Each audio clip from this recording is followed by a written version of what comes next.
All right. Hello and welcome. We're going to pick up where we left off here at, let's see, page 50, I think it was. So the Anteists believed that their teachings were transmitted to them by 24 teachers. The last, Vardhamana, lived in the 6th century BC. His predecessor, Parshvathamata, in the 9th century BC, and the rest in prehistoric times. In ancient Chinese Taoism, 4th century BC, in the canon Tao Di Jing, in the treaties of Zhang Su and Lao Tzu, it is indicated that in the world consists of particles of coarse Su and the subtle Jing. They form a single Qi, ether, primordial, one for all things. The unified ether permeates the entire universe. It consists of yin, materials, and yang, fire, energy. It is not a single thing, it is not related to the other thing, and in the yin and yang, it manifests everywhere.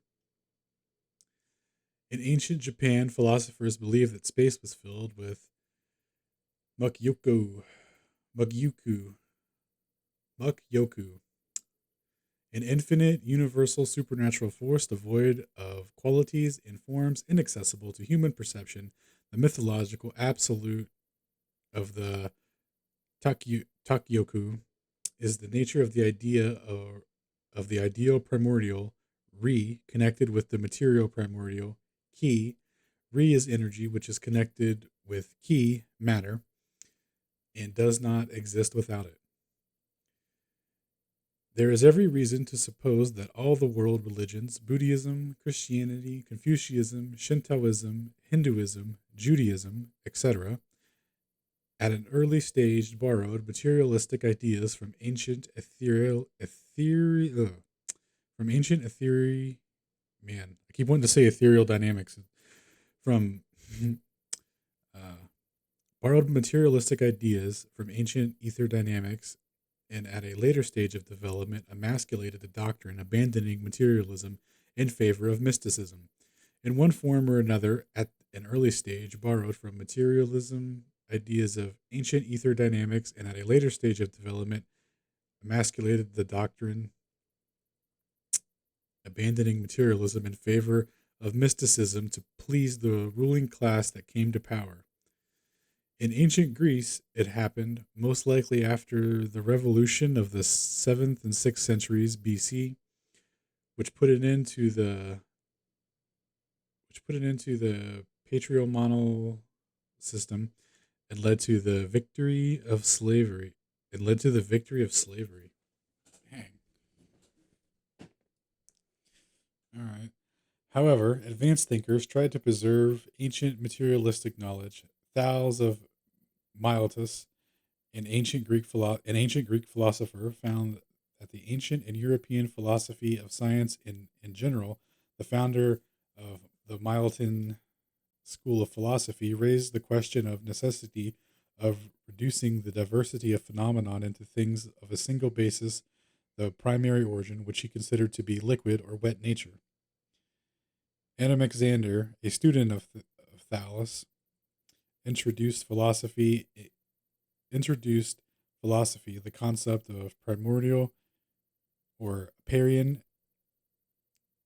a single eternal infinite or indefinite matter that is used to or matter that gives rise to an infinite variety of things. Animaximenes and Animax oh, this is a different guy. Okay. Animaximenes, a disciple of Anaximander. Yeah, I mean, you could tell they had a relationship of some sorts, sharing the same Animaxi prefix. Consider the original considers the original gas to be air, through the consideration and rarefaction of which all things arise. The development of the idea of the original was made by Leucippus in the 5th century BC, who put forward the idea of emptiness, dividing all living things into many elements, and the properties of which depend on their size and form of motion. And further, a student of Lepicus of Lepicus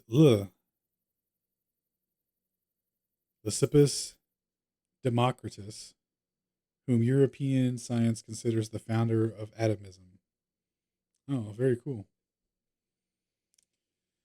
According to a number of testimonies, Democritus first learned from the Chaldeans and the magic and the from the Chaldeans and the magicians sent from his father's house, and in the country of Midian when visiting magicians. Dude, his family's just hanging out with magicians. Just traveling magicians come by and teach him worldly knowledge. Very cool. Democritus himself did not attribute the authorship to atomism himself, mentioning that atomism was borrowed from the Medians. I feel like I read this earlier in a chapter, but we'll keep going. Sorry, I'm having some what's it called? Deja vu.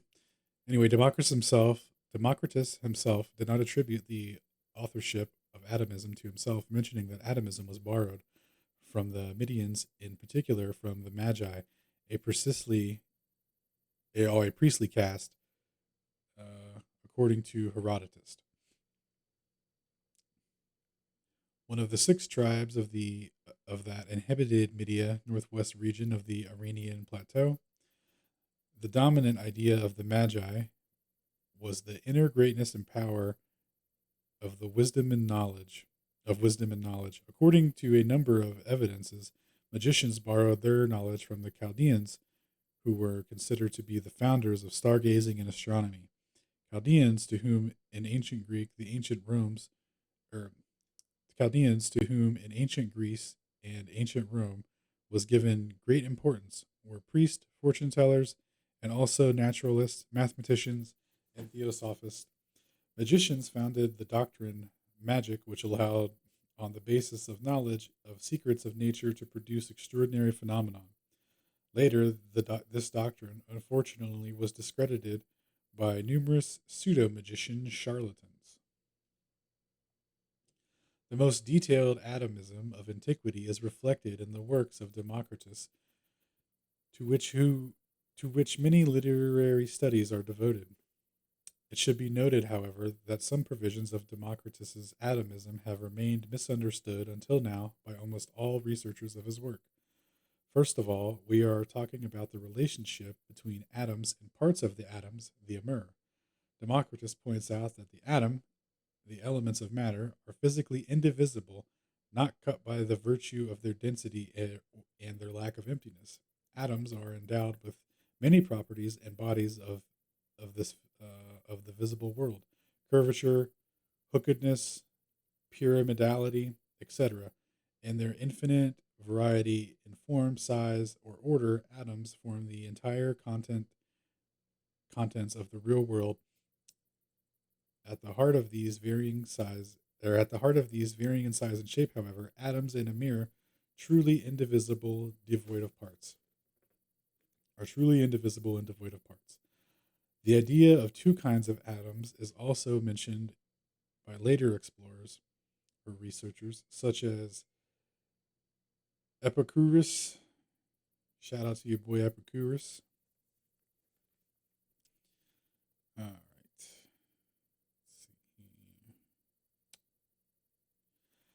Amers, according to Democritus, or elements, according to Epicurus, being parts of the atom, have properties quite different from those of the atom.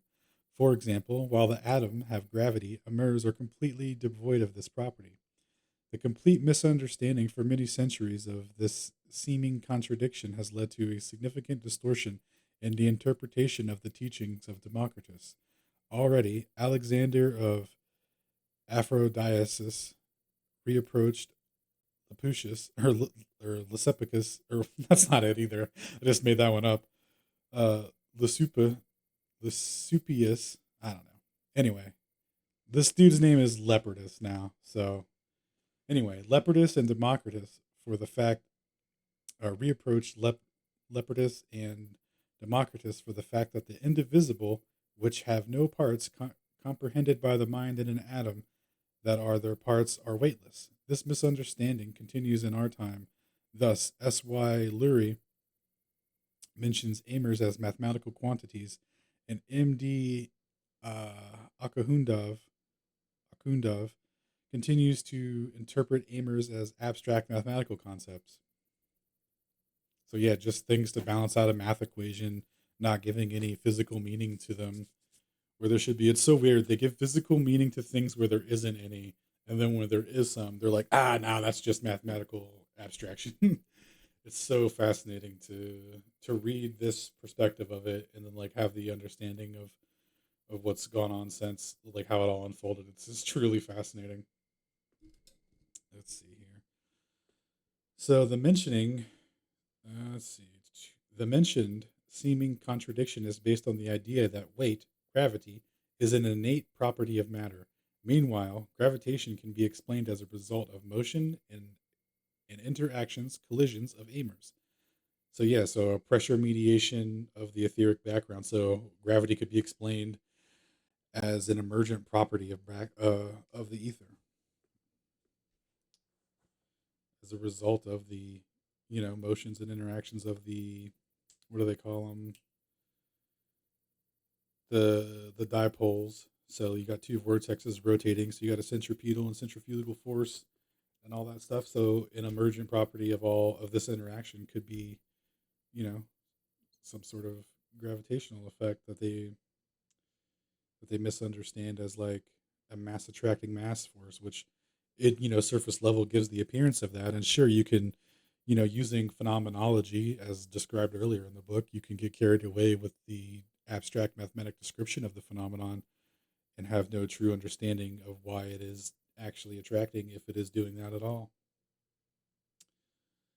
Then an atom as set then an atom it, as a set of amers surrounded by amers can experience attraction from other atoms due to the energy impulses transmitted by the amers in different ways, depending on which side of the atom there are, or if there's other atoms, which creates the effect of mutual attraction of the atom. Yeah, so pressure mediation, the ether under stress and torsion will produce different effects.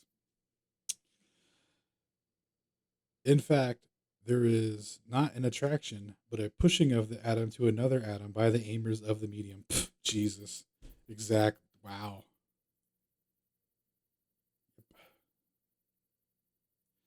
The amers, being carriers of kinetic energy, will not possess any gravity themselves. Consequently, if we suppose gravitation to be a consequence of the manifestation of the motion of the aggregate of amers and not an innate property of matter, the phenomenon peculiar to the complex and not belonging to its parts, the contradiction is easily solved. The whole aggregate of amers moving in the void is a common world medium Aperian, etheric background, according to Alexander and later Russian, otherwise known as the ether. Later, Roman poet and materialist philosopher Titus Lucretius Carus, the 1st century BC, in the philosophical poem On the Nature of Things, set forth in poetic form the materialistic idea of Democritus and Epicurus about the structure of nature. The element of the ether were called primordials, and that's so funny because they say that like life started from a primordial ooze, or I'm sorry, the Big Bang started from primordial forces or something like that. I forget what exact terminology they use, but it's primordial something. And then um for evolution, they say that lightning struck primordial ooze or whatever. So like, yeah, there's just the ether. It's just a different way of saying the ether, man. They've been saying it the whole time. They've never not been saying it. Later, the Roman poet, oh yeah, on the nature of things. Let's see. The elements of the ether were called primordials, and from this, all other objects consist in the ether as a whole practically had properties of gas because the primordials of things in the void of the immense mumble. I don't know what that means. Must be a mistranslation.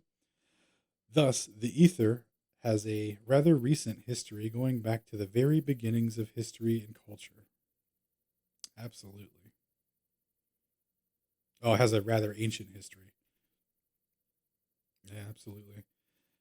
Rene Descartes, in considerable times later, opened the question of the existence of matter solidly filling and responsible for the transport of light waves. Descartes explained that the formation of matter and in general the planets in particular by property of vortices of the ether consisting of many round particles. In some form of his works, Descartes tried to construct a mechanical model of physical phenomenon sometimes contradictory. However, the main distinctive feature of Descartes' work is that he tried to find the inner mechanism of the physical phenomenon. Isaac Newton in 1643 and 1727 changed his point of view several times regarding the structure of ether as well as the fact of its existence, and he has citations 12 and 14. However, in the end, Newton expressed himself quite differently. In his last works, he improved and developed his views on the ether, but did not change them cardinally. Newton considered it possible to deduce from the principles of mechanics and all other phenomena in nature, believing that all these phenomena are conditioned in some forces with which particles of bodies due to this causes, still unknown, or aspire to each other and interlock in the correct figures, or mutually repelled and removed from each other. In Optics or Treatise on Refractions, Bends, and Colors of Light, Newton develops in particular the idea of the possibility of the transformation of light into matter and vice versa. In the letter to R. Boyle on February 28, 1679, Newton clarifies. I'm going to go ahead and copy this. Newton clarifies his ideas about the ether in 5 sentences. 1. It is assumed that there is an etheric substance scattered throughout space capable of contraction and expansion and extremely elastic. In a word, Newton says, similar in every respect to air, but only considerably finer. 2. The ether, I thought that was, my bad. Anyway, 2. The ether is supposed to penetrate all bodies, but it is rarer in the pores of the bodies, and it is rarer in the pores of the bodies than in free space, and rarer in the thinner pores. Okay, I don't know. So like it's within the molecular structure, I guess. 3. It assumes that the rarefied ether inside of bodies is denser ether, or in that denser ether outside of them passes into or gradually, and that they are not confined to sharp mathematical surfaces. Oh, I see. So it's okay. All right. So there's no like hard cutoff distinction, or it's going to like necessarily follow a curve, etc. 4. It is supposed to be when two bodies approach each other, the ether between them becomes rarefied than before, and the region of gradual rarefication extends from the surface of the body to the surface of the other body. For this reason, Newton writes, the narrow space between the bodies and the ether can no longer move back and travel forth freely. 5. It follows the same fourth proposition that when the bodies come close together, the ether between them is rarefied at close proximities. There must be a resistance to this and a desire of the bodies to move away from each other, so pressure mediation between the ether.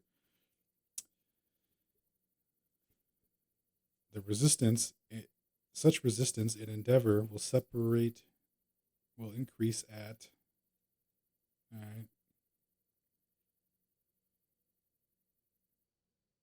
So I'm going to go ahead and assume such resistances and endeavors to separate will increase as they get closer together. But finally, when the bodies come so close together that the excess of pressure in the external ether surrounding the bodies over the rarefied ether between the bodies becomes so great that it prevents the resistance of the bodies to approach, The excess of pressure will force the bodies to forcefully approach each other and adhere very close. Wow. What a great theory.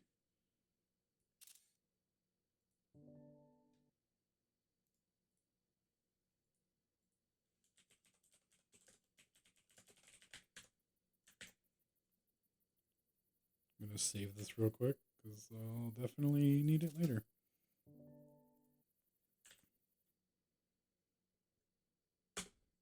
All right. It should be noted that Newton anticipated a lot of things at the qualitative level in determining the properties of the ether, although he confused the density of ether rarefaction with the pressure of it.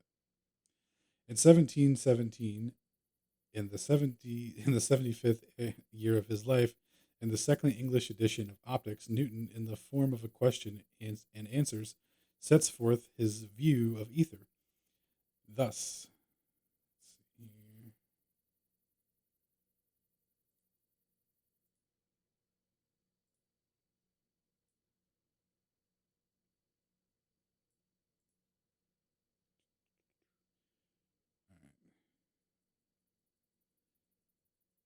all right. Thus, the gradient of density of ether that as it passes from bodies to space is applied to explain gravitation. The ether is implied to be composed of individual particles. This increase of density, Newton writes, may be extremely slow at great distances, but if the elastic force of this medium is so great, or is extremely great, this increase may be sufficient to rush the bodies from the denser parts of the mediums to more rarefied ones with all the force that we call gravitation. So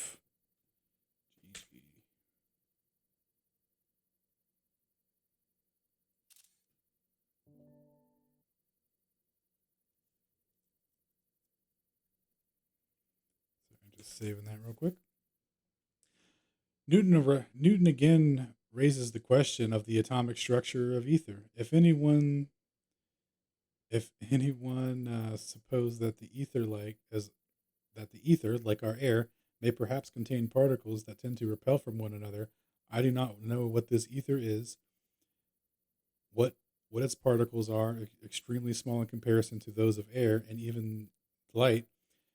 The extreme smallness of these particles may contribute to the magnitude of force by which particles repel one another, making the medium extremely rarefied and the elastic in comparison of air, and consequently the negligible degree capable of resisting the motion thrown bodies and extremely capable of. And then it's cut off. Thus, Newton himself pointed out the possibility of circumventing the difficulty arising from the resistance of ether to the motion of celestial bodies. If the ether is supposed to be 700,000 times more elastic than our air and more than 700,000 times more rarefied, then its resistance will be 600 million times less than that of water. Such small resistance would scarcely produce anything appreciable or to produce appreciable change in the motions of planets in 10,000 years. Facts, brother. Shout out to Newton. In the same work, Newton asked whether our vision is not a result of ether vibration and retinas in our nerves. Wow. He sure did, didn't he?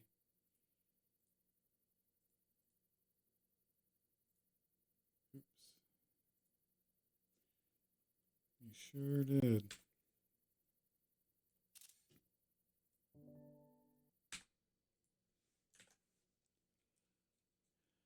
All right. Michael Faraday, 1791 to 1867, conceived of the existence of an ether, or a world ether, represented as a set of force lines. Faraday categorically denied the possibility of action at a distance, actio in distance, through the void, a point of view which was held by many physicists at the time. However, Faraday did not reveal the nature of the principle of his force lines. Wow. Just just made a postulate, did he? James Clerk Maxwell, 1831 to 1879, in his works among which one should first note, citation 18 through 22, draws a conclusion about the propagations of perturbations from point to point in the world ether. Indeed, writes Maxwell, if at all energy is transmitted from one body to another, not instantaneously, but a finite time, there must exist a medium resides, in which it temporarily resides, leaving the first body and not reaching reaching the second, or in not reaching the second. These theories therefore lead to the notion of a medium in which propagation takes place. So yeah, the original things before he changed them. I have to look up what year he changed them too. Maxwell's equations. So all like Faraday's law, Ampere's law, Coulomb's, and I think another one of Ampere's he changed, or another one of Coulomb's. I can't remember. Adopting completely Faraday's point of view, Maxwell, like Faraday, did not give any model of the ether and confines himself to a general idea of force lines. It should, however, still be pointed out that in citation 21, Maxwell mentions that the ether as a liquid and derives from his equations in citation 20 and 22 relies on the ideas of Helmholtz, Rankine, and other hydromechanist. Hydromechanist? Is that a word? Machinist? Mechanist? Hydromechanist about the motion of vortices in the ideal liquid medium. Wow. No way. He was like, yeah, but it has to be a spinning vortice, which I completely agree with for some reason. All right. During the 19th century, several models of the ether were put forward. A considerable part of them did not answer the question about the structure of the ether and the nature of interactions between matter and the ether. The author of these theories tried to attribute to the ether those other properties with the help of which one could expect at least a fundamental explanation of the phenomenon, citations 23 to 26. Thus, to explain the annual aberration of starlight discovered by Bradley in 1728, reaching 20.5 arcseconds, Fresnel in 1818, for the first time in a letter to Arago, expressed the idea of a fixed ether, citation 27 through 29, which was later substantially developed and supplemented by Lorentz, 31 to 33 citation. According to Fresnel's idea, the ether is a continuous elastic medium in which there is a substance of particles of atoms. In general, there is no way to connect with this medium. The role of the ether is the transmission of mechanical vibrations and waves. The explanation of the aberration of in explaining the aberration, Fresnel first proceeded a simple addition to the vortices of the earth and light. However, some experiments, in particular of Argo 1818 and 1889, on the interference of polarized beams of light, the experiment of Voskovich Erie with a telescope filled with water. Oh, I think they're talking about, this might be a translation error. This might be like Airy's failure, maybe. So I think Aries was in 1818, wasn't it? So maybe that's what they're talking about. So anyway, experiment of Airy, yeah. Anyway, let's see here.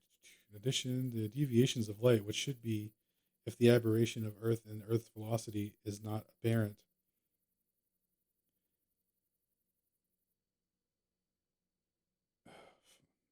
Let me reread this. Sorry, I got confused on the names. So I'm just going to go with Airy. So with the experiment of Airy, with the light beam, with the starlight coming in the water tube, showed that the additional deviations of light,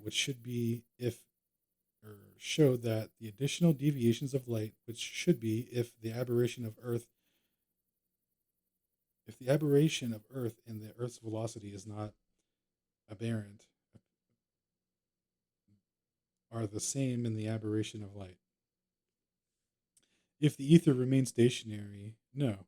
To save this hypothesis, Fresnel proposed the introduction of the coefficient of entrainment light by the medium, k equals 1 minus L over n squared, where n is the optical refractive index of the medium. The explanation is reduced to the fact that the moving medium with its atoms tries to entrain light, while the ether, remaining stationary, prevents it. In fact, while the moving, I don't know. Fresnel himself also did not try to reveal some reason for the entrainment of the ether by this medium. As it turns out, there are three independent physical substances, separately ether, separately optical medium, and finally separated light with complete obscurity of their physical interactions.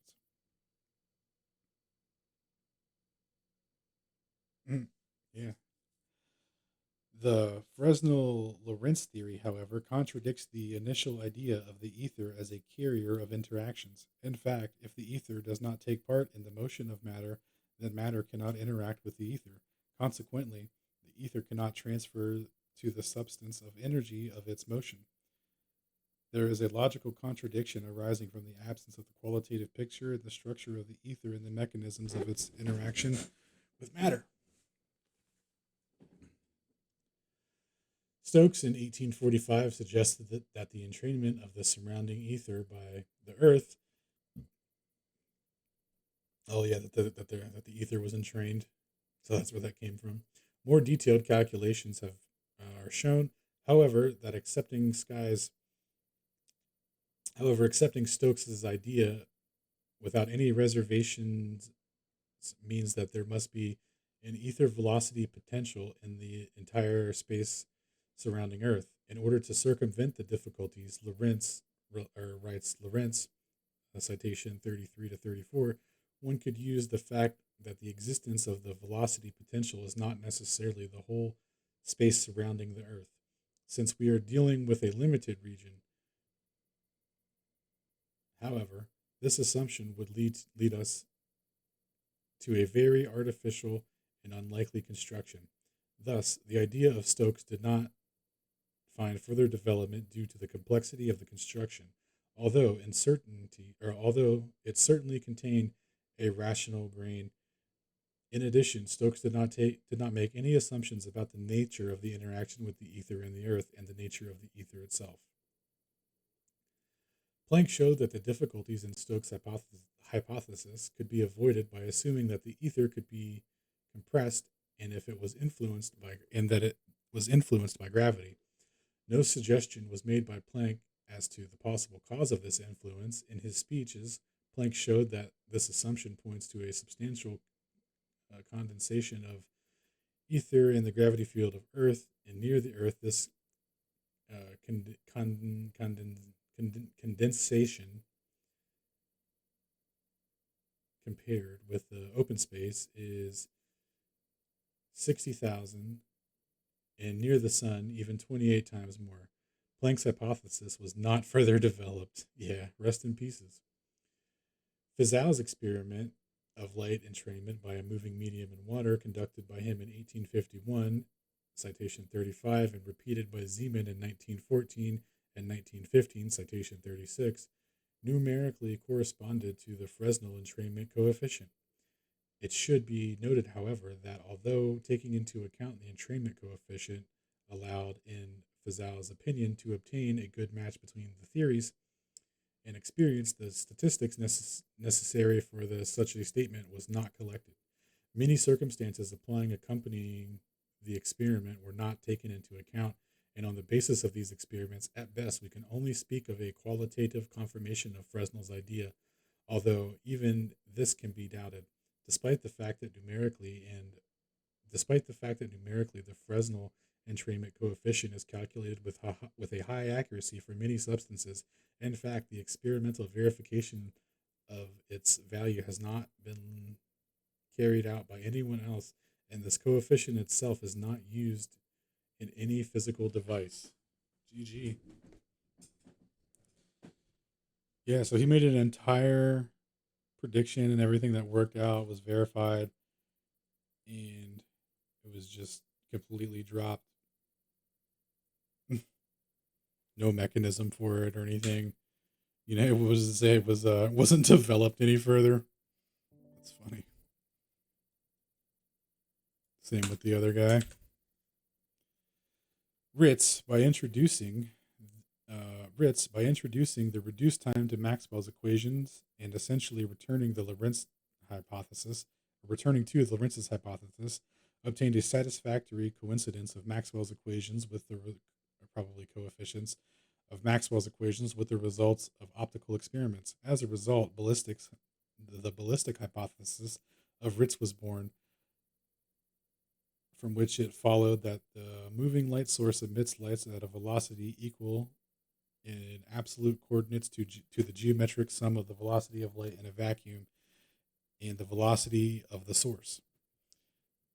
In his reasoning, Ritz operates that with only mathematical calculation, and like Lorentz, does not indicate the nature of the connection between matter and the ether, and does not consider the nature of light and the structure of the ether.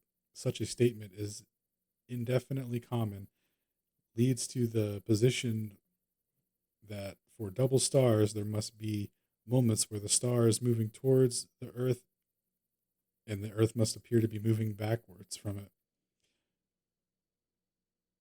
The observations of de Sitter in 1913 showed that there is no such phenomenon.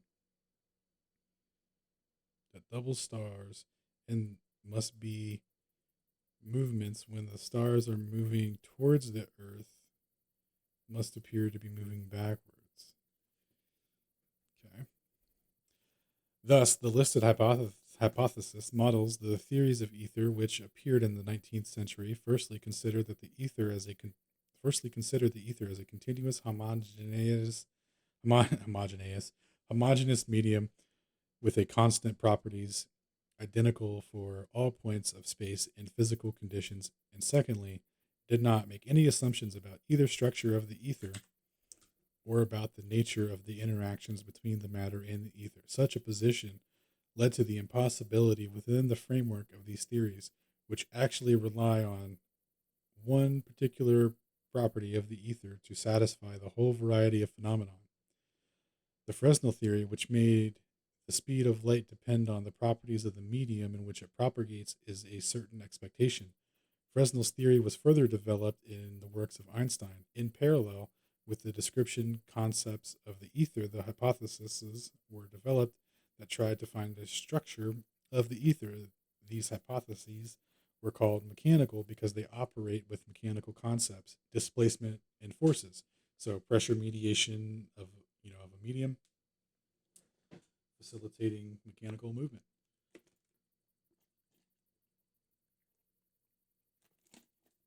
All right. Sorry, I had to hit some water there.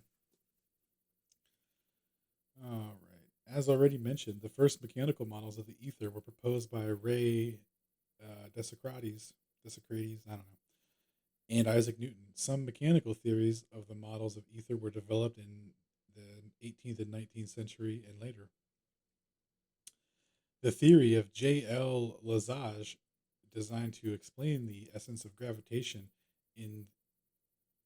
is of certain interest. According to Lesage, citation 41 and 42, the ether is something similar to gas, with an essential difference that the ether particles practically do not interact with each other, colliding extremely rarely. Weighty matter absorbs particles, so bodies shield the ether particle stream. This leads to the fact that the second body experiences unequal force from different sides, pushing the ether particles, and they begin to aspire to the first body. Lesage's theory did not meet the proper understanding of the movement of this appearance, but 100 years later it received much attention from Prevost, citation 43, and Schramm, citation 44 and 45, W. Thompson, citation 46, and Tath, citation 47. The theory of the ether as an elastic medium was proposed by Navier, 1841, Poisson, your boy Poisson, boy Poisson in 1828, and Cauchy in 1830. Citation 23. Navier Navier considered the ether as an incomprehensible fluid possessing viscosity. The viscosity of the ether was considered by him the cause of the interactions between particles of matter in the ether, as well as between the ether and the particles of matter. Hence, the particles of matter among themselves through the ether. And hence, particles of matter, yeah. All right. Your boy Cauchy, I don't know. Your boy Cauchy considered that the ether is a continuous medium that operated with stress and deformations at each point of space. In the works of optics, Cauchy gave a mathematical development to Fresnel's theory in dispersion theory. Later, it became clear that this explanation actually leads to the interpretation of the magnetic field as the displacement of the ether particles, which contradict the fact of dielectric displacement. Oh, very cool. Check that out later.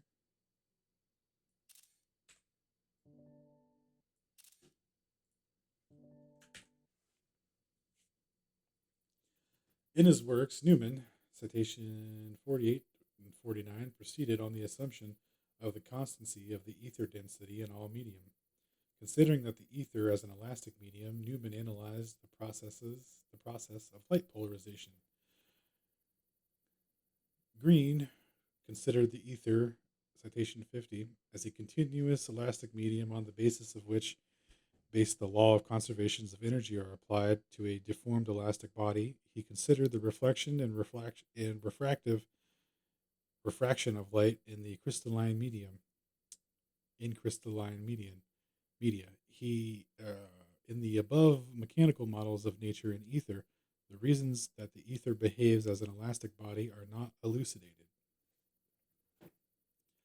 In a mathematical framework of McAuliffe,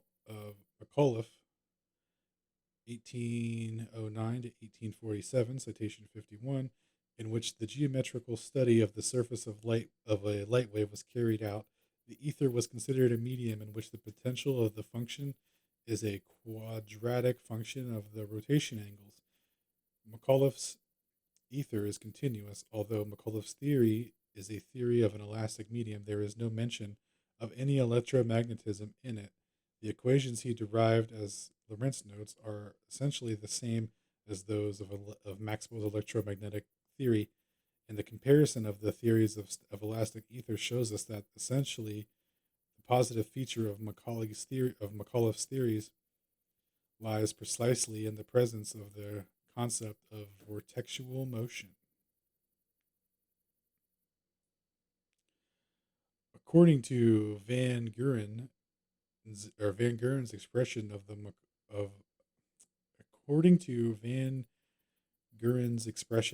McAuliffe theory is a vortex theory of ether. W. Thomson, Lord Kelvin, 1824 to 1907, proposed several models of the ether, citation 52 to 58.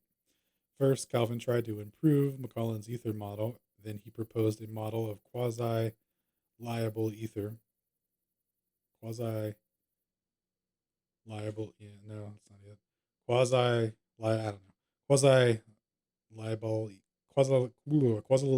Anyway, ether, the homogeneous isotropic medium in which the vortices are present. The disadvantage of this model turned out to be the instability of the ether equilibrium, since the potential and energy of the model has no minimum anywhere. The model of the quasi-labile,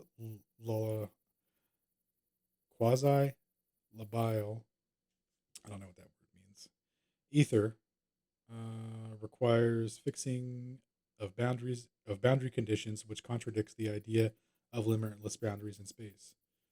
Yeah, wow, imposing mathematic restrictions to do the calculations on what you're claiming to be is infinite. Very interesting take on that. Calvin hypothesized the velocity of the ether as a magnetic flux and the velocity of the rotation of the ether as the value of a dielectric displacement. These hypotheses were not properly due to the mathematical difficulties were not properly developed due to mathematical difficulties. Further developments led Calvin to construct a model of the ether from a solid, liquid gyrostates or gyroscopes to obtain a system resisting that can a system resisting only the deformations associated with rotation. Yeah, so a spinning gyro on a stick or whatever, how it reduces gravity or whatever, or has makes you feel like it has its own force going on. Let's see. Such a model also makes it possible to explain the propagation of light waves. In addition, Calvin tried to consider the ether as a fluid in turbulent motion. He showed that the turbulent motion is accompanied by oscillatory motion. Ooh. And this is a long, extensive history. The theory was further. Let's see where we're at here. We're at 46 minutes. Okay.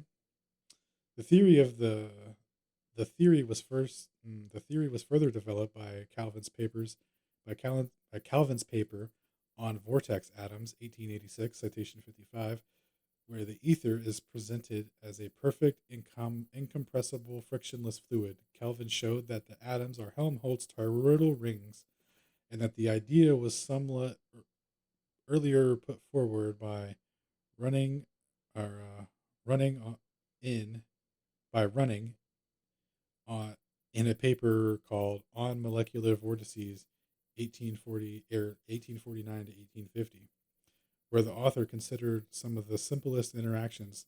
A possible mechanism of interaction between ether and matter was considered by Lamore, citation 59, by the school of J.J. Thomson, 1856 to 1945, continued this line. The works of Electricity and Matter in the Ether, The Structure of Light, Faraday's Force Tubes, and Maxwell's Equations, and others. Citations 60 through 64. J.J. Thomson consistently developed the vortex theory of matter and interactions. He showed that under known simple assumptions of the expression of the quantum vortex rings coincides with the expression of Planck's law, E equals hv. Thomson, on the basis of vortex theory of ether, showed that E equals mc squared. The authorship of this formula is attributed to Einstein, though J.J. Thomson obtained it in 1913, long before Einstein, and most importantly, from completely different assumptions than Einstein, based in particular on the presence of the ether in nature.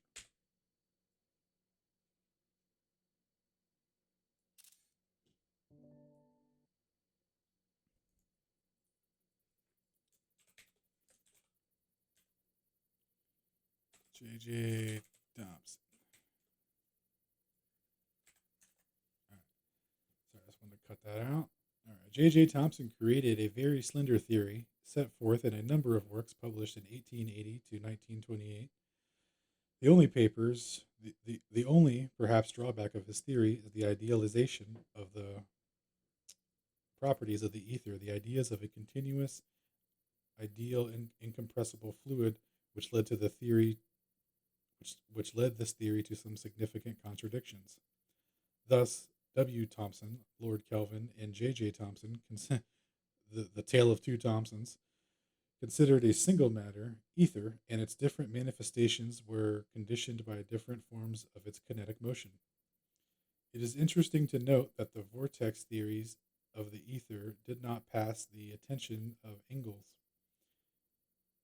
In the section Electricity, Dialectics of Nature, 65, page 97, he writes, electricity is a movement of ether particles, and the molecules of the body take part in its movement. Different theories portray the nature of this motion in different ways. The theories of Maxwell, Hankel, and Renard, drawing on the latest research on vortex motions, it sees it, each in its own way as a vortex motion, and thus the vortices of old uh, Socrates again find a place of honor in all the new fields of knowledge. The ether theory, as Engel puts it, gives hope to finding out what is the actual material substratum of the electrical motion. What is the actual thing that causes electrical phenomenon by its motions? Here it is interesting that Engels paid much attention to the following: the to elucidate that the physical essence of phenomenon, not just descriptive abstraction. Yeah, shout out to your boy Engels. Go ahead and copy this whole page. A number of theories of ether were created in Russia. The ideas of Euler in 1707 to 1783 about the properties of the world ether, influenced by Raman in 1826 to 1886, who in his lecture on the hypothesis underlying the foundations of geometry, 1854, outlined the concept of a world ether space resolving some of the difficulties encountered by Euler. M.V. Lomonosov, 1771 to 1765, rejected all specific types of matter, heat, light, recognized only ether, with the help of which he, in particular, explained gravitation as a result of the pushing planets by the ether particles due to the pressure difference. I mean, if such a thing were happening, that makes way more sense than no, it's the space-time curvature due to the gravitational field for no reason. The idea of Lomonosov was expressed earlier than the similar ideas of Lesage almost 40 years earlier. D.I. Mendeleev's attempted to determine a chemical property of ether was attempted to determine the chemical properties of ether was of great interest. Oh, his attempts to do that was of great interest. Sorry. Extensive research on the elasticity of gases at very low pressures was conducted by Mendeleev in order to experimentally approach the ether. Already the ideas in the 70s, writes Mendeleev, I persistently got the question, what is the ether in the chemical sense? First, I believe that the ether is the sum of rarefied gases in the limit state. I made experiments at low pressures to get a hint of this answer. It seems to me conceivable that the world ether is not a perfectly homogeneous gas, but a mixture of several gases close to a limit state, i.e., it is composed, like our earthly atmosphere, of a mixture of gases. So there's a density gradient to the ether, probably relevant to its motion.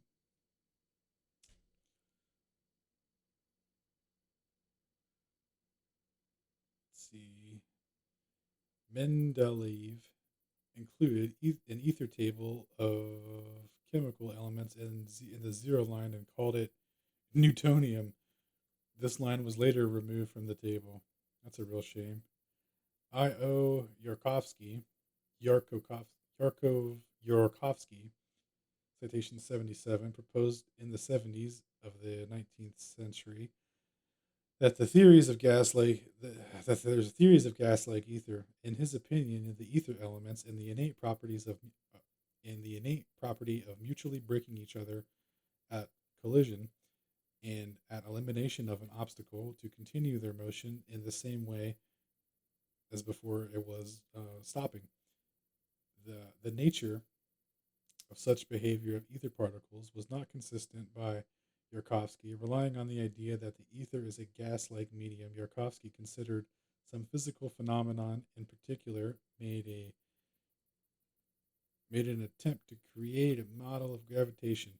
In 1920, the model of a gas-like ether was considered by P.A. Petrovsky, but only at the level of the qualitative model of some individual phenomenon, mainly gravitation. In later times, when the theory of relativity was already widely known, some Soviet and foreign scientists defended the mechanical theory of the ether, becoming at the same time on the point of from the viewpoint of the vortexual model. Among these works, it is necessary to note that K.E. Uh, Skolovsky and Z.A. Uh, Tsetlin, which are mainly of a review nature of the works of Whittaker and Castorin, Metavichkov, and others. Castorin showed an analogy between vortex motions and airflow and electromagnetic phenomenon and points out the insufficiency of Euler's mathematical conclusion concerning vortexual motion. Since Euler's conclusions were based on the idea of a continuous medium while the gas consists of individual particles and is not continuous, Castorin clarified both equations of the aerodynamics mainly with respect to vortexual motion or vortex motions and the electromagnetic field equations and showed their deep analogy. In the works of the Soviet academician Medevich is works of W. Thomson, The Basic View of Physics, published in 1933, The Basic Physical Views, and others, not only advocates the necessity of recognizing the fact of the existence of the ether, but also proposed a model in which the ideas of J.J. Thomson are actually embedded, which Medevich explicitly says. Medevich advocates a mechanical view of the ether, in which one of his works is considered a ring electron, which can be calculated as an elementary magnetic vortex moving along a rigid orbit to accommodate in the volume normally assigned to the electron. Medevich considered a long magnetic line detached from a source and shrinking as the energy is given away, and pointed out similarly the magnetic flux to the Helmholtz vortices. However, the main thing that Medevich's work was not in this model, which was rather imperfect, but the belief of the existence of the ether. What?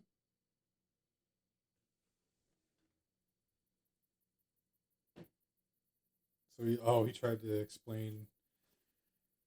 Oh, okay. So he tried to explain like vortexual motions and stuff like that without the ether, I guess, or without the etheric framework, even though he was using all the equations that best described it. I guess that's what's happening. In basic physical views, uh, Medevich writes, absolutely empty space is devoid of any physical content, cannot serve as any arena for the propagation of any waves whatsoever. The recognition of the ether in which mechanical motions can take place, i.e., spatial displacements of elementary volumes of the prime matter continuously filling the entire three-dimensional space, is not in itself a sign of a mechanic's point of view. It is necessary, finally, to rehabilitate mechanical motion quite differently, properly modernizing, of course, the contents of this. And it's cut off. The struggle against the God, is this almost over? I'm getting kind of okay. It is. Nice. The struggle against the erroneous scientific and philosophical attitude, which is called the mechanist, machinist, or mechanistic viewpoint. Mechanistic. That's the word. It's not machinist or machinist or whatever. The mechanistic viewpoint should not be replaced in modern physics by completely unjustified persecution of legitimate attempts to consider those mechanical notions which undoubtedly constitute the basis of the structure of any physical process, although in no way exhausting in themselves. It is necessary to at least stop identifying the terms mechanical and mechanistic as it is unfortunately often in the case of contemporary science, philosophical, and physical literature. The papers, and then citations given here, 23 to 26, 79, 80, 89 to 91, 92 to 96, give reviews on the history of the development of ether concepts and modern views of nature of the physical vacuum, along with the development of the theories of the models of ether and the views that there is no ether as such in nature was developed. In 1910, the work of the principle of relativity and its consequences, Einstein wrote that it is impossible to create a satisfactory theory without denying the existence of some medium that fills all space.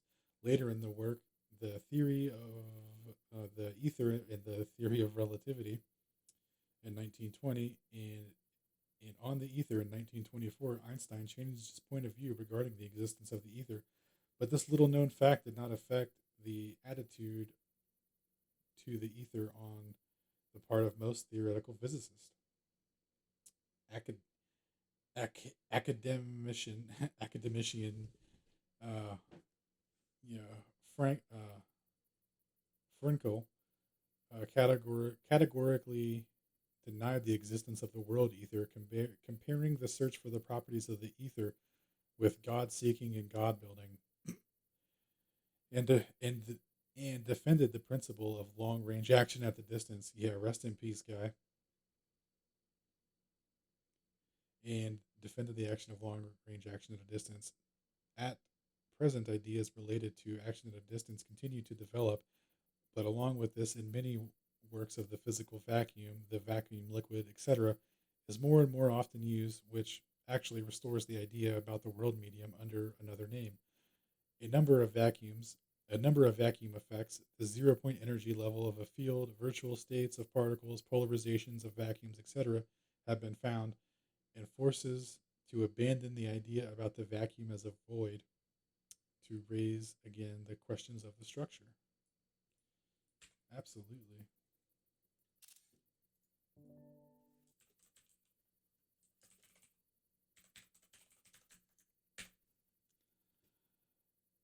The discussion described about the discussion described about this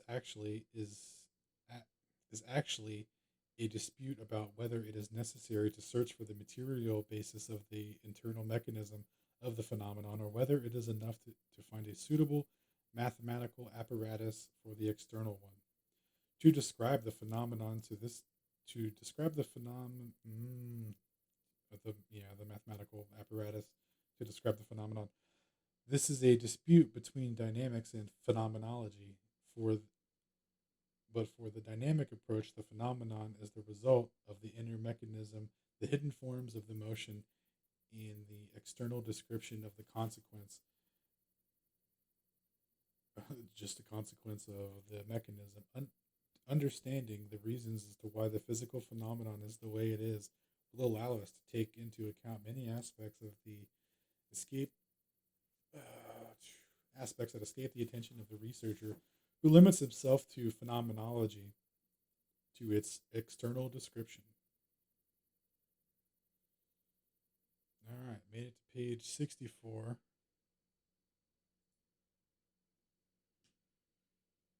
So we'll go ahead and call it here at the 2.2 chapter mark.